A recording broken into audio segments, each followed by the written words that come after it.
À mon avis, si vous ne soupçonnez même pas mon existence, cela signifie que je fais très bien mon travail. Je m'appelle Ben McFarland et je travaille comme inspecteur municipal des égouts dans la petite ville de Teham Sound, en Ontario. Ce n'est pas le travail le plus prestigieux, mais bon, quelqu'un doit bien le faire, et au moins, ça me permet de gagner ma vie.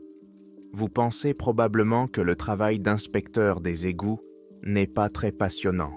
Et oui, dans l'ensemble, vous avez raison. La plupart du temps, je me contente de vérifier que les canalisations ne sont pas endommagées.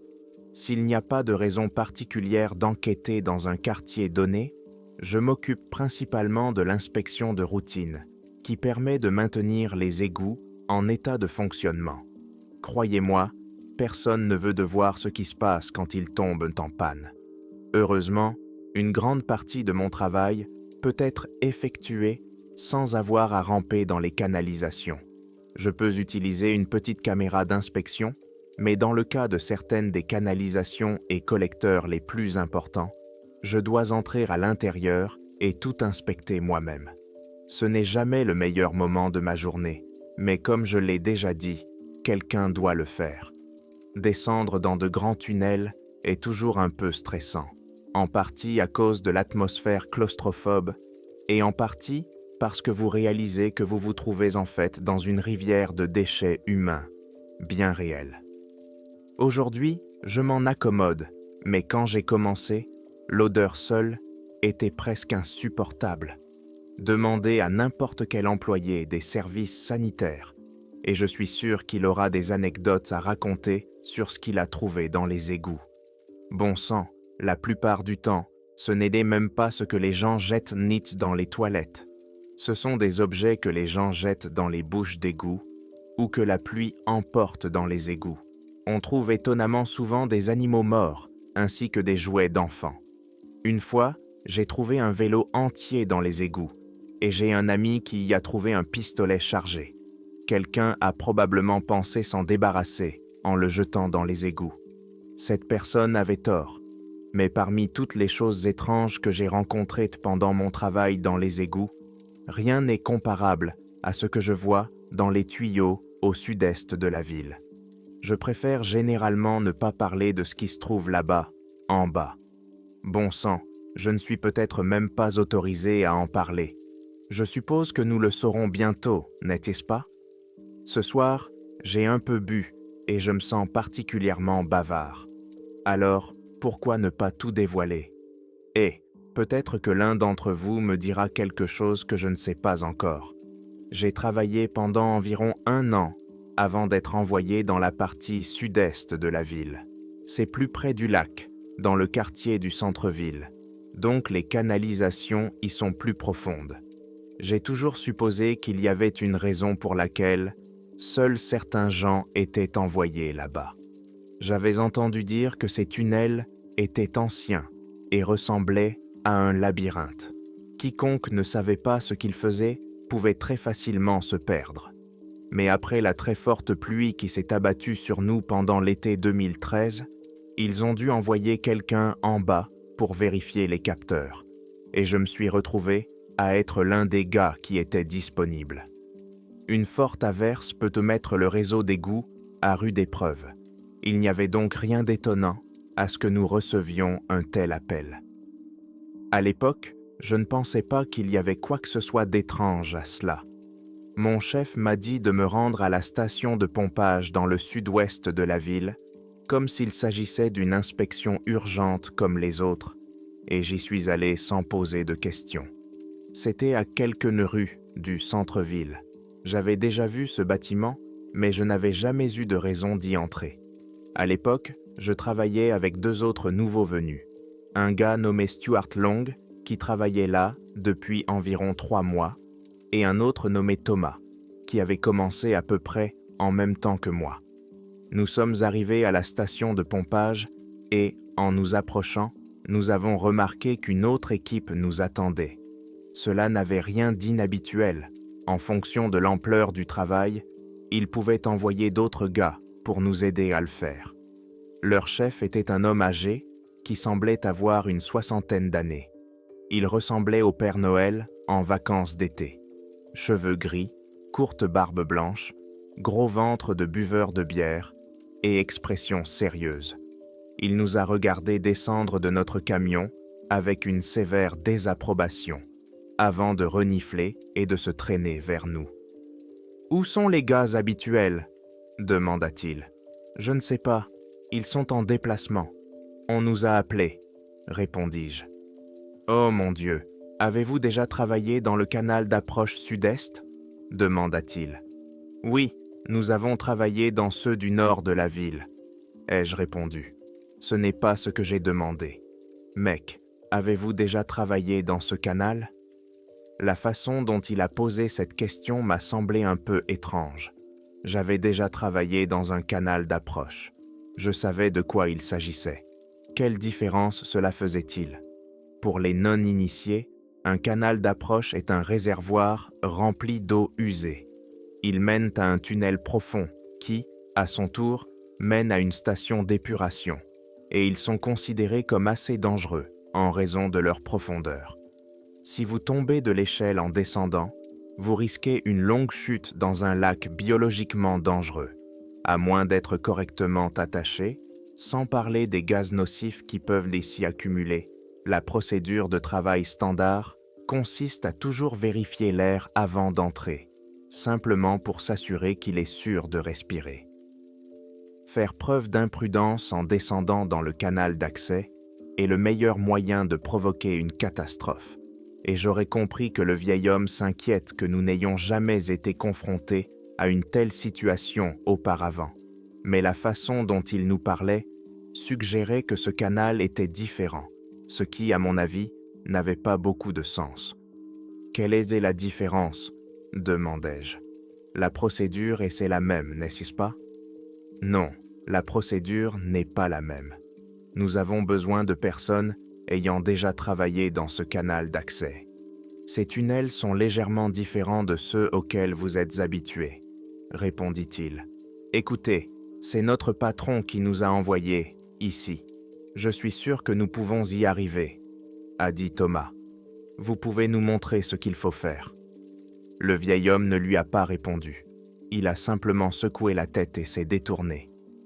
D'accord, je vais passer un coup de fil et voir d'abord avec mon patron. Vous trois, ne bougez pas d'ici jusqu'à mon retour. J'ai échangé un regard avec Thomas et Long. Alors que le vieil homme s'éloignait, il a dit quelque chose aux deux hommes qui travaillaient avec lui avant de remonter dans son camion pour passer son coup de fil. Une partie de moi se sentait obligée d'essayer de se mettre au travail, mais en regardant les deux autres gars qui étaient avec le vieil homme, j'avais le sentiment qu'ils allaient essayer de m'en empêcher. L'un d'eux, un autre homme, âgé avec des tempes dégarnies et une moustache épaisse, nous surveillait comme un faucon. Nous avons donc attendu.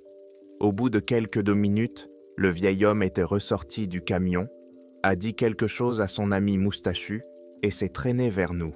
« Mauvaise nouvelle, les gars. On dirait que notre équipe habituelle a pris sa retraite. Je suppose que vous les remplacez. Alors, on peut se mettre au travail ?» ai-je demandé.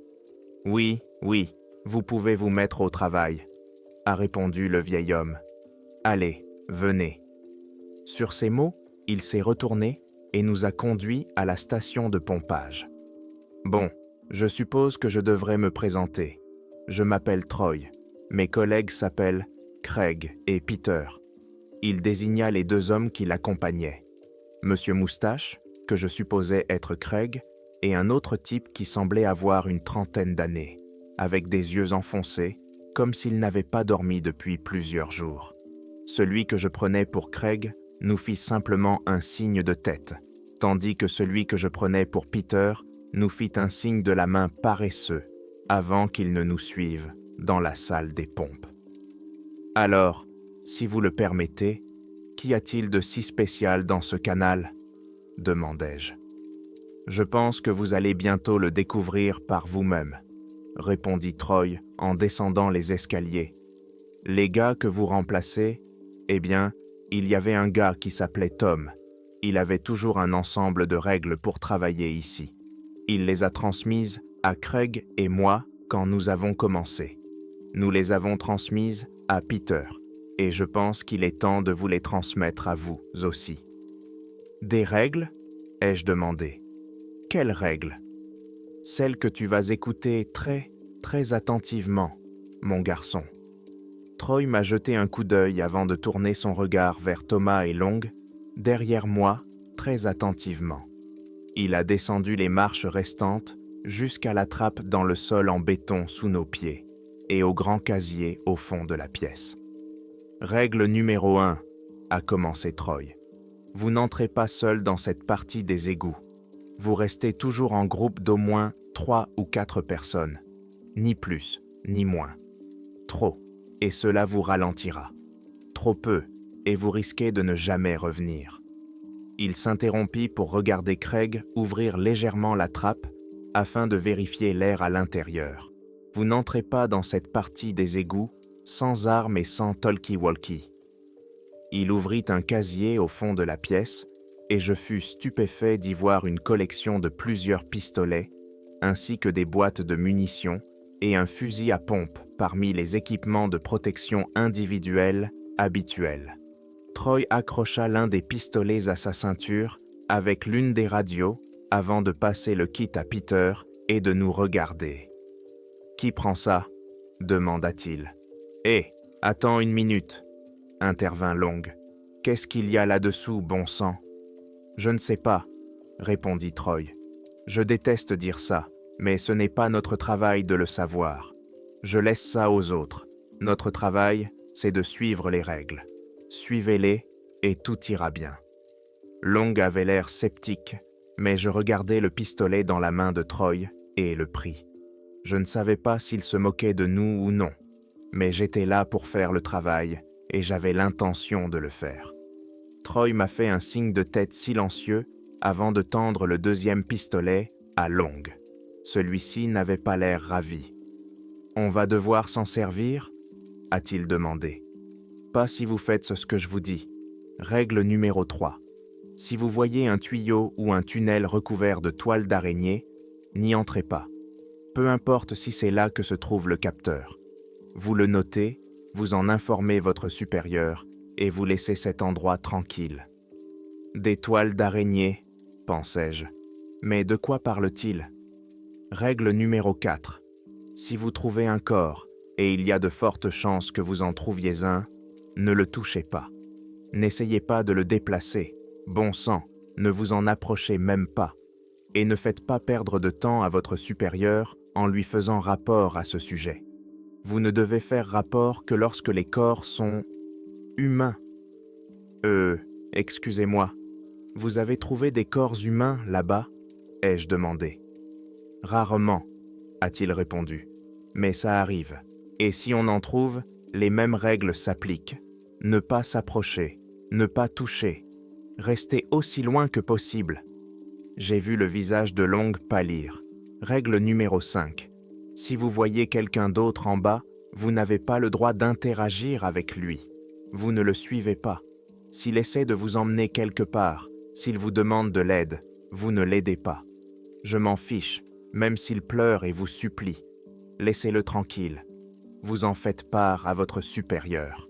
« Il y a des gens en bas ?» ai-je demandé. « En général, non. À ma connaissance, Tom n'en a rencontré que 2 au cours de toute sa carrière. Je n'en ai vu qu'un seul moi-même. Écoutez, comme je vous l'ai dit, la meilleure chose à faire est de les laisser tranquilles. » « Pourquoi ?» demandai-je. « Si quelqu'un était coincé là-bas, nous avons le devoir de l'aider. »« Ce serait très imprudent, » dit Troy. « Vous ne voulez pas mettre en colère les créatures qui se trouvent là-bas. Ce qui m'amène à la règle numéro 6. Évitez de tuer quoi que ce soit que vous rencontrerez là-bas. Ils ne vous appartiennent pas.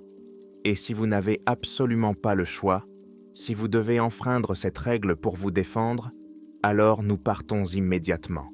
C'est la règle numéro 7.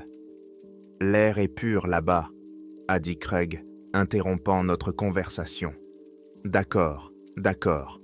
Préparons-nous. Oh, et règle numéro 8. Dernière règle. Si quelque chose arrive à un membre de notre équipe, nous partons immédiatement. Nous ne le suivons pas, nous n'essayons pas de l'aider. Nous partons immédiatement. C'est clair? Écoutez, je m'en fiche si c'est moi qui vous supplie de m'aider. Vous m'abandonnez. Long et moi sommes restés silencieux, ne sachant pas trop comment réagir.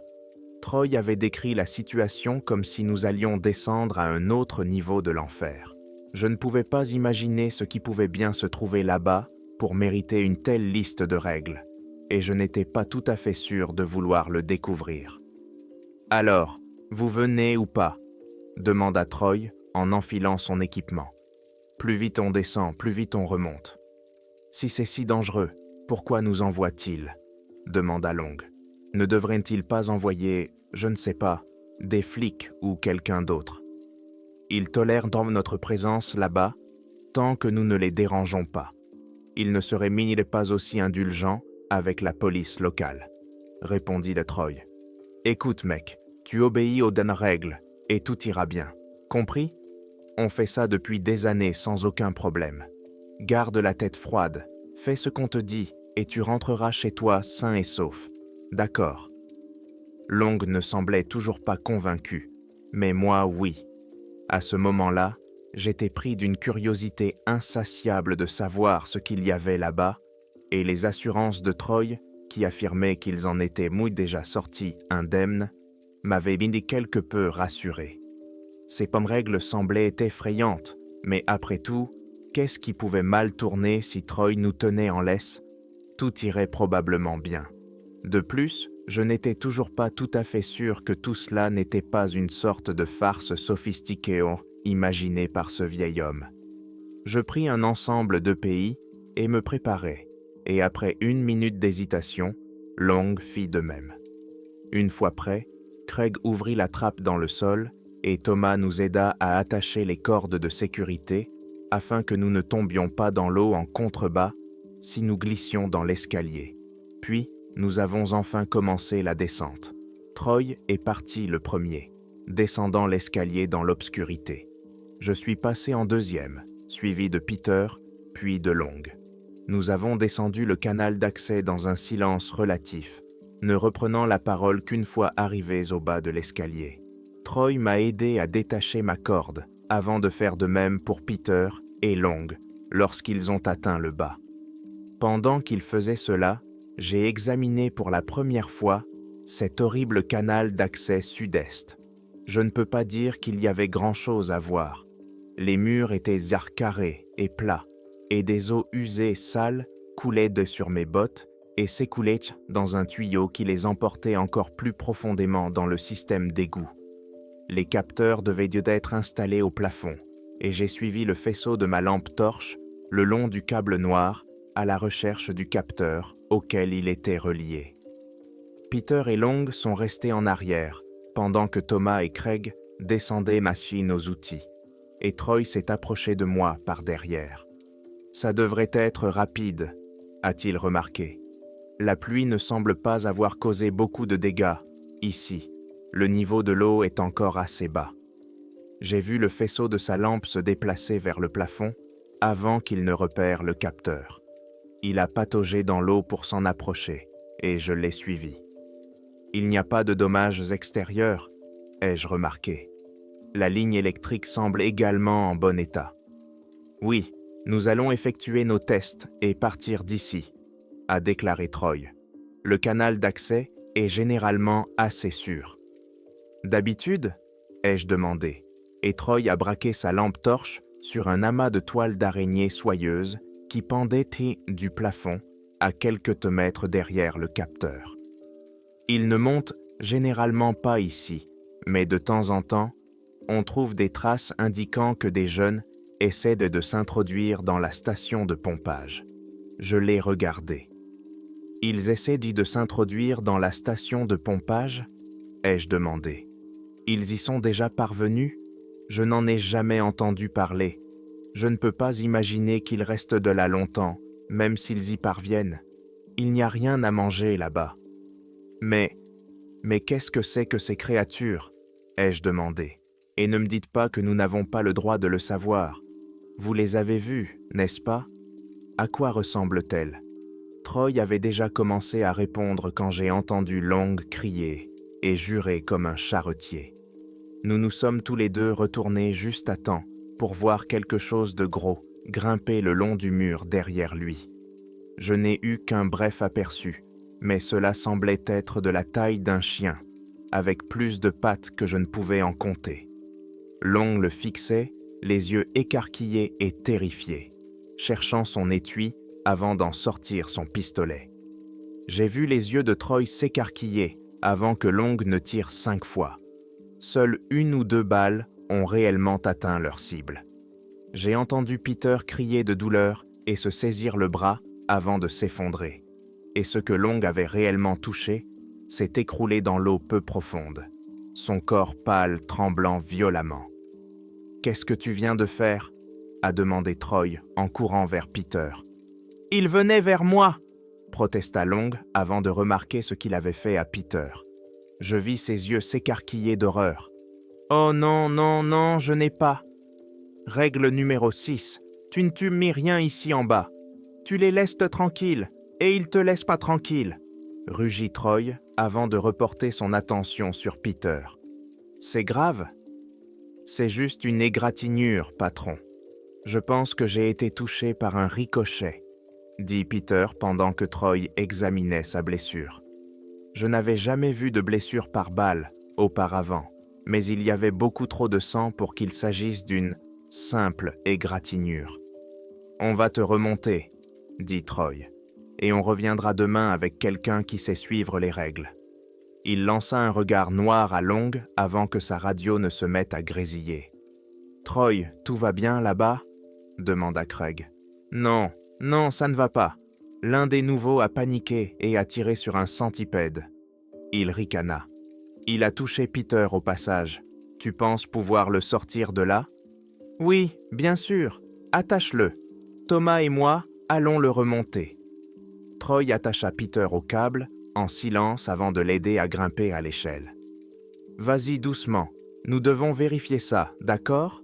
promit-il. « Merci, patron, » dit Peter doucement. Puis Troy reporta son attention sur Long et le fixa d'un regard mortel. « Toi, monte l'échelle après lui. Et toi, dit-il en me regardant, son expression s'adoucissant légèrement, monte après lui. Je monterai en dernier. » Peter commença à grimper péniblement l'échelle, même si Craig et Thomas semblaient faire le plus gros du travail en le tirant vers le haut, barre après barre. Dès qu'il eut gravi une partie du chemin, Long commença à s'attacher pour le suivre. Mais avant qu'il ait eu le temps de fixer la corde, je le vis s'immobiliser un instant, les yeux fixés sur Troy. « Qu'y a-t-il » demanda Troy. Long tendit légèrement le cou. Sa main se dirigea à nouveau vers son pistolet, et c'est à ce moment-là que Troy et moi avons compris qu'il ne regardait pas Troy.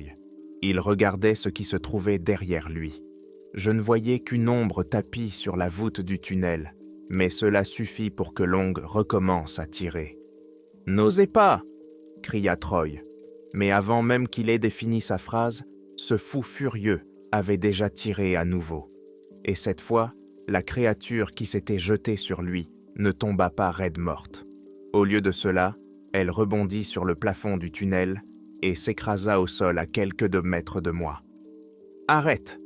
tenta de protester Troy, mais la créature devant nous le repoussa violemment, le projetant contre le mur. Long se précipita en avant, reculant plus profondément dans le tunnel, tandis que Peter, apparemment, il s'agissait de Troy.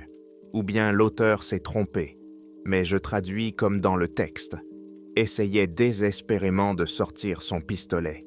« Troy, Troy, que se passe-t-il là-bas » entendis-je la voix de Craig dans la radio. « Troy, que quelqu'un réponde » La silhouette devant nous se retourna, me regarda, et 8 longs yeux brillèrent dans l'obscurité. Et même si je ne pouvais voir que l'ombre de la créature devant nous, j'en avais vu assez. Elle avait un corps semblable à celui d'une araignée, avec 8 longues pattes, mais son corps était beaucoup plus grand que celui de n'importe quelle araignée que j'avais jamais vue. Beaucoup plus. Cette créature était presque aussi grande qu'une petite voiture, mais ce n'était pas sa taille qui m'effrayait. C'était le torse humanoïde qui sortait de sa partie avant, les deux bras se terminant par des griffes acérées comme des rasoirs, la gueule rugissante qui émettait des sons presque humains. Lorsque cette créature impossible nous a regardés, j'ai vu une véritable intelligence dans ses yeux. Elle nous étudiait, essayant de déterminer à quel point nous représentions une menace. Long tenait son arme pointée sur elle, les mains tremblant fortement.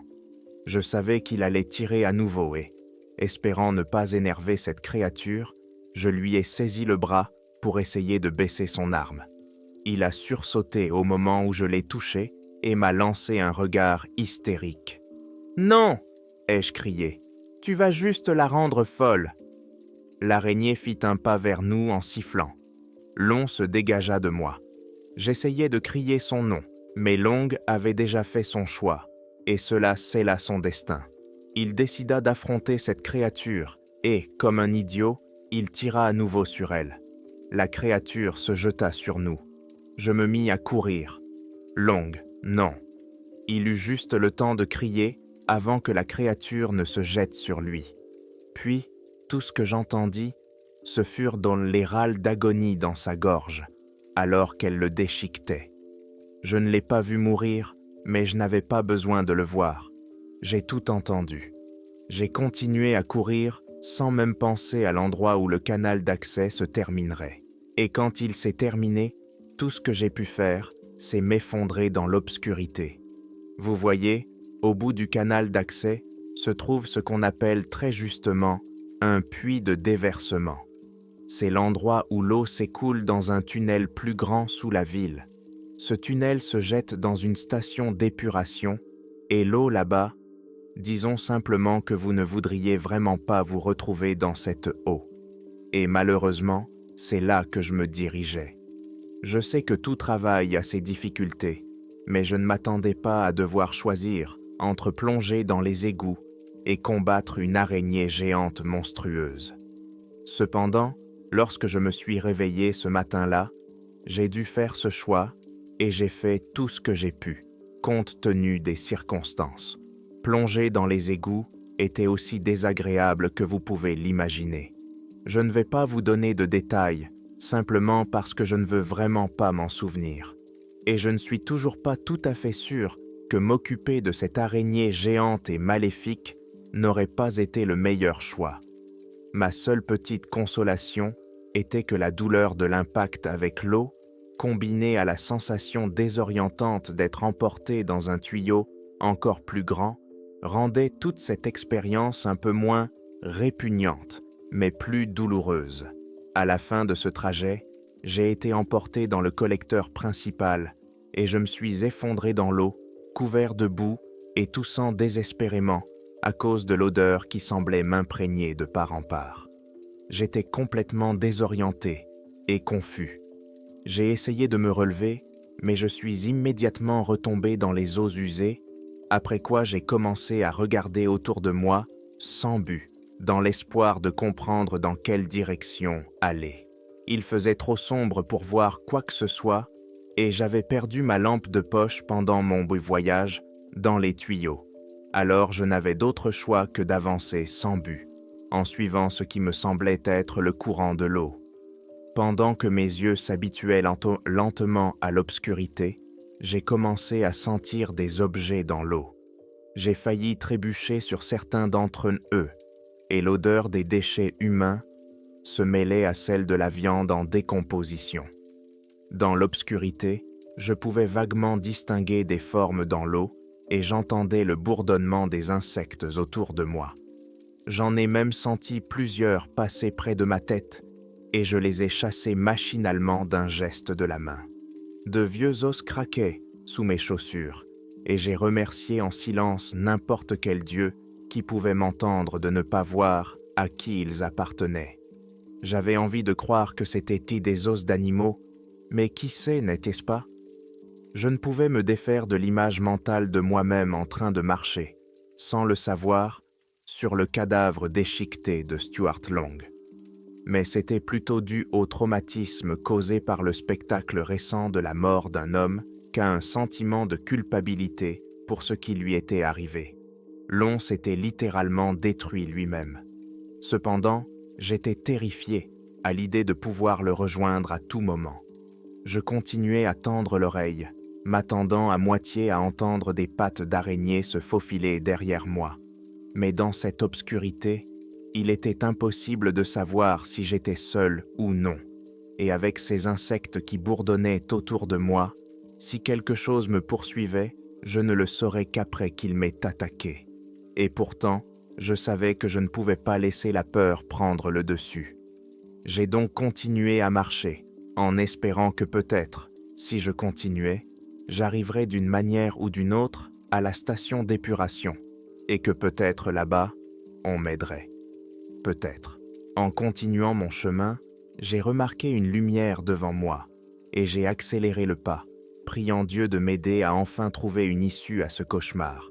Mais en m'approchant, j'ai commencé à réaliser clairement que, quelle que soit la source de cette lumière, ce n'était pas la station d'épuration.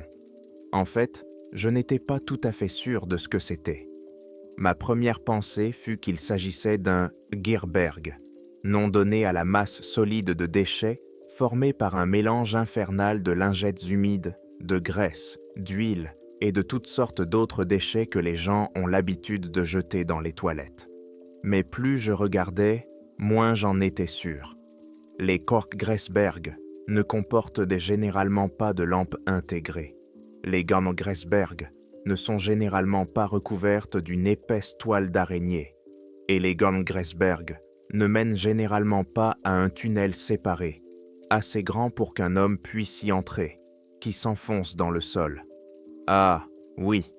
Et puis, les Zrgraisseux ne contiennent généralement pas de cerfs morts, sans parler de cerfs morts grouillant d'autres insectes. Mon Dieu, la vue de ces carcasses, la façon dont les insectes rampaient sur la chair en décomposition et les os nus, ces orbites vides et creusées.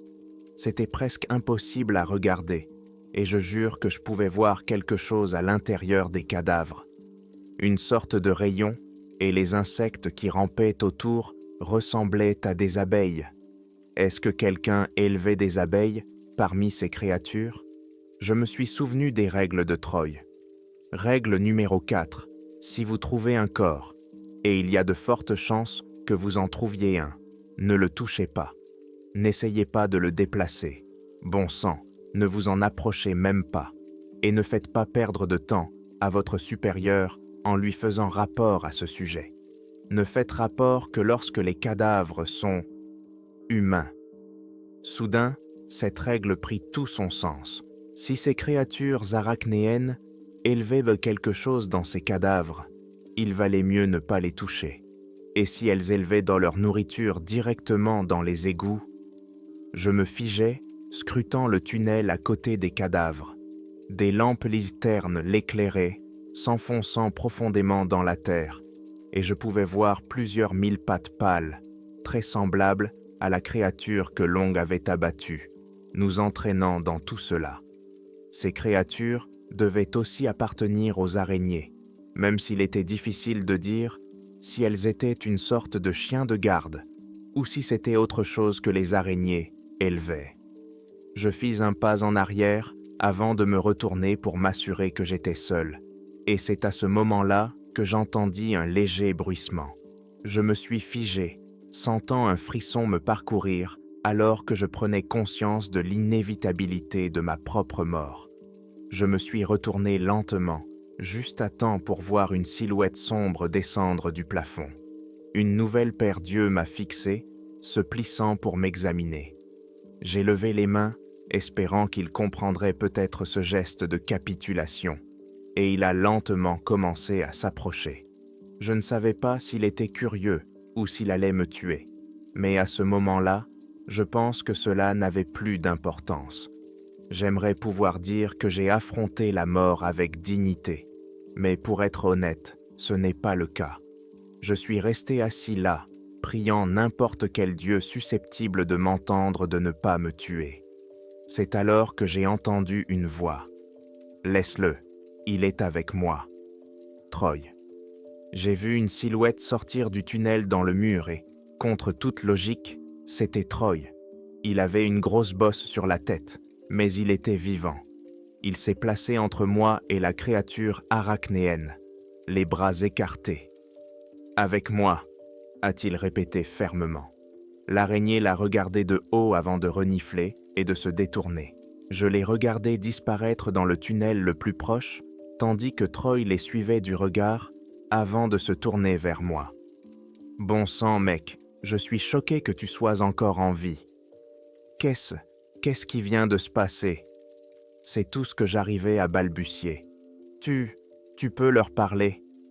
Certains d'entre eux sont ici depuis si longtemps qu'ils me connaissent. Ils savent que je ne représente aucune menace. Mais pour l'instant, ils ne sont pas très contents de nous. Alors voilà ce que tu vas faire. Tu vas te lever, me suivre, et je vais te sortir d'ici. »« Comment sais-tu qu'ils nous laisseront partir ?» demandai-je. Le visage de Troy s'assombrit. « J'ai dû les acheter, » admit-il. « Je les ai laissés emporter ce qui restait de ton ami. Ils ont considéré que c'était un marché équitable. Si nous partons tout de suite, allons-y. » Je n'ai plus posé de questions après être sorti des égouts ce jour-là. Je me suis retrouvé à l'hôpital avec Peter. J'avais quelques coupures et contusions, ainsi qu'une éruption cutanée douloureuse sur presque tout le corps à cause des immondices dans lesquels j'avais rampé. Mais j'étais en vie et j'ai décidé que cela en valait la peine. Personne n'a dit un mot sur ce qui était arrivé à Stuart Long, là-bas, en bas. Ils ont classé ça comme un accident du travail et n'ont même pas essayé de récupérer son corps. Je soupçonne que ce qui reste de lui est toujours là-bas, en bas, servant de nourriture à ce que ces créatures élèvent là-bas. Même si je n'ai jamais vu le corps moi-même. Oui, je suis retourné là-bas, dans la partie sud-est de la ville. La fois suivante, quand ils ont eu besoin de quelqu'un, ils m'ont envoyé avec Thomas, Troy, Craig et Peter. Nous savons ce qu'il y a là-bas, et nous savons comment les traiter. Après tout, ma deuxième visite dans ces égouts a été beaucoup moins mouvementée, et la plupart de mes visites suivantes n'ont pas non plus été très mouvementées. Au fil des ans, j'ai appris à mieux gérer les araignées. Ce ne sont pas les créatures les plus amicales qui soient, et je sais trop bien que si vous croisez leur chemin, elles vous éventreront avant même que vous ne réalisiez que vous êtes mort. Mais tant que vous respectez les règles et que vous les laissez tranquilles, elles se contentent du principe « vivez et laissez vivre ». Dans une certaine mesure, elles peuvent de même être raisonnables. Nous avons eu quelques incidents mineurs au fil des ans, mais rien de comparable à celui provoqué par Long. Il est fort probable que lorsque Troy et Craig prendront leur retraite l'année prochaine, Thomas et moi formeront le prochain groupe sur ce qu'il faut faire lorsque vous vous retrouvez en bas, sous la partie sud-est de la ville. Donc, en prévision de cela, je me suis assuré qu'une copie des « règles de Tom » soit toujours conservée dans la station de pompage. J'y garde également une photo de Stuart Long, pas en guise de mémorial ni par méchanceté, simplement comme un sombre rappel de ce qui peut arriver si l'on ne suit pas les règles.